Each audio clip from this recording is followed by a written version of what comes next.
Industry में एक ऐसा नाम जिसे हर कोई जानता है।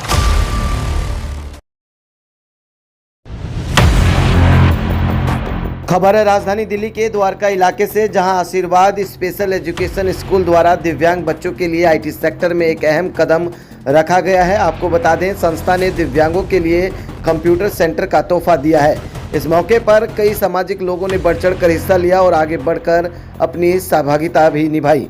वहीं देखिए, जब मीडिया से बातचीत करते हुए क्या कुछ कहा। मैं यही कहूँगा कि शुक्ला जी एक के बाद एक अच्छे काम करते जा रहे हैं और बहुत बहुत मेहनत करते हैं। और मतलब मैं बहुत सालों से शुक्ला जी को जानता हूँ। मतलब इतना निस्वार्थ आदमी, और डॉक्टर शुक्ला जो है बहुत ज़्यादा निस्वार्थ, और विकलांगों के लिए, सब तरह के लोगों के लिए, बच्चों के लिए जितनी ये मेहनत कर रहे हैं, बहुत बहुत मार्वलस, और मैं इनको बहुत बहुत धन्यवाद देना चाहूँगा। दिव्यांग बच्चों के लिए इस तरह की एक्टिविटी और भी ज़्यादा होनी चाहिए, और भी ज़्यादा होनी चाहिए। और मतलब ये तो अपनी तरफ से पूरी तरह से इसमें लगे हुए हैं और बहुत सालों से लगे।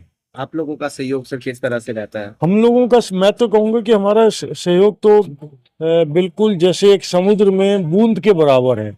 समुद्र तो ये है, हम तो एक बूंद है। आशीर्वाद फाउंडेशन ऑफ इंडिया से मैं पिछले 15 साल से जुड़ा हुआ हूँ, और जिसके संस्थापक डायरेक्टर डॉक्टर आर.सी. शुक्ला है। उन्होंने यहाँ द्वारका के अंदर एक और एनजीओ स्टार्ट किया है, जिसके अंदर स्किल डेवलपमेंट के लिए ये कार्य करना चाह रहे हैं। और यहाँ इसी क्षेत्र में इन्होंने कंप्यूटर लैब का आज उद्घाटन हुआ है, और ईश्वर से यही प्रार्थना है कि इसकी उत्तरोत्तर तरक्की होती रहे, और ये कंप्यूटर लैब और जो भी सेंटर है ये भी काफ़ी विस्तार करे अपने कार्यों का। और इसके लिए मैं मंगल शुभकामना देता हूँ। ये बहुत अच्छा काम है उनको, बच्चों को इंडिपेंडेंट बनाने के लिए, उनको ये अंदर जो स्किल है उसको बाहर निकालने के लिए, क्योंकि ये बच्चे जो हैं काफ़ी कुछ कर सकते हैं अगर इनको मौका मिले तो। और डॉक्टर जो हैं, डॉक्टर शुक्ला, काफ़ी सालों से मैं इनके साथ जुड़ी हूँ। हमारा लीनियस क्लब आकांक्षा है और काफ़ी सालों से मैं इनके साथ जुड़ी हूँ। ये बहुत काम करते हैं। जब ये बिल्कुल छोटा सा था आशीर्वाद, थोड़े ही बच्चे थे, तब से मैं इनके साथ जुड़ी हुई और बहुत अच्छा काम करते हैं। दिव्यांग बच्चों के लिए इस तरह की एक्टिविटी होना चाहिए। हाँ, बहुत होनी चाहिए, क्योंकि वो एक सोसाइटी का हिस्सा है हमारी। हम उनको इग्नोर नहीं कर सकते। उनमें एक वो कमी है कोई, तो उसको हम कमी को दूर करके उनको डिपेंडेंट बनाना है, उनके अंदर विश्वास एक पैदा करना है कि हम कुछ कर सकते हैं, हम भी समाज का हिस्सा हैं। क्योंकि सोसाइटी में ऐसे ऐसे बच्चों को ना इग्नोर करते हैं, और ये नहीं करना चाहिए। ये मेरा मन का बड़ा वो था, ये समझिए कि मेरा सपना था कि ये बच्चे जब 14-15 साल के हो जाते हैं तो इसके बाद इनके लिए कोई रास्ता नहीं रहता। और मेरे दिमाग में सोच थी कि बड़े होने के बाद क्या, या पेरेंट्स के बाद क्या, तो उनको अपने पैरों पे खड़ा करने के लिए ये मेरी सोच पिछले 2002-03 से चल रही थी।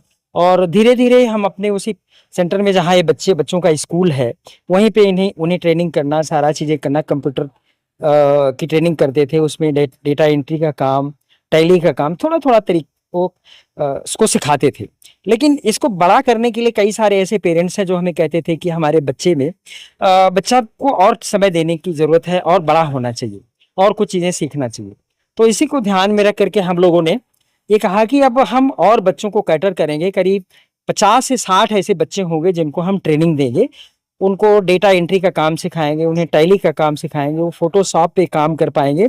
उसके अलावा भी और सारा, जैसे सोशल मीडिया को कैसे मैनेज करते हैं, ये भी चीज़ें हम उन्हें सिखाएंगे। इसके बाद क्या इन बच्चों की प्लेसमेंट वगैरह? हाँ, बिल्कुल, प्लेसमेंट के लिए भी हम काम करेंगे। जैसे कुछ हॉस्पिटलिटी की ट्रेनिंग उनको हम देते हैं, तो लेमन ट्री में कई सारे कुछ ऐसे बच्चे हैं जिनको हमने प्लेस किया, और छोटे छोटे ऐसे होटल्स हैं जहाँ पे हमने प्लेस किया, तो वहाँ पे ये लोग काम भी कर रहे हैं बच्चे। तो और इसके अलावा बहुत ऐसे मेरे पास टेलीफोन आते हैं कि हमें कोई ऐसा हमारा काम आप मंगवा लीजिए और उसी सेंटर पे इन्हीं बच्चों से करवाइए। तो डेटा एंट्री वगैरह का काम है, या कुछ कंप्यूटर के छोटे छोटे चीज़ें हैं, तो ये बच्चे अपने से यहीं पे करेंगे, और यहीं पे उनकी अर्निंग शुरू हो जाएगी, थोड़े थोड़े कुछ पैसे उन्हें मिलने लग जाएंगे, so that they can get some confidence कि वो भी एक समाज का अंग है और वो भी कुछ कर सकते। मीडिया इंडस्ट्री में एक ऐसा नाम जिसे हर कोई जानता है,